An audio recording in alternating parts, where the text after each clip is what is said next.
Typographically, the name The Promise Ring is horrible. Because you have the, which has no descenders, and then it starts out with the P. So if you have it lowercase, then it has a descender. And then you have the G, which would be great if there was no the, because then it would be like balanced, you know, have a descender on either end, kind of bracketing it. So it's hopelessly for lowercase. You know, it just looks awful.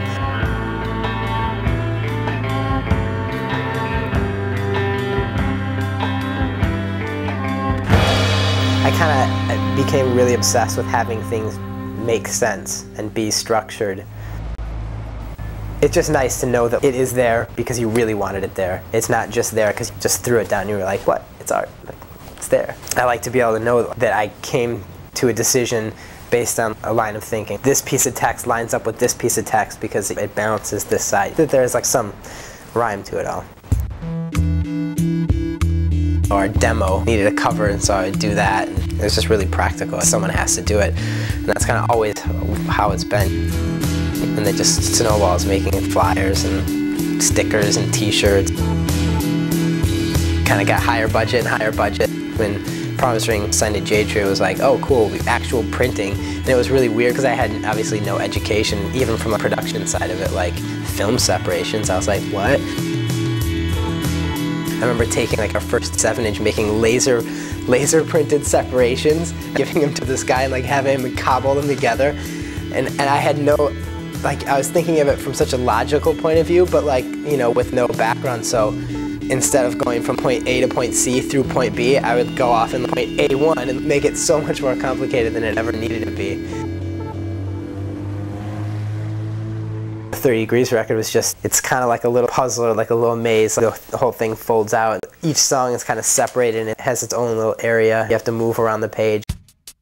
J-Tree was my springboard into actually having work. We can appoint our own art director, and so we appointed me. Me appointed me. And then after that, when they needed design, they kind of let me do it. The next thing was Joan of Arc's 7-inch, then Joan of Arc album. So the elements of design, they're available for anyone who can pay attention to it. So when you see a record or something and you see a design style and you can recognize it, people then like start to like work and they replicate.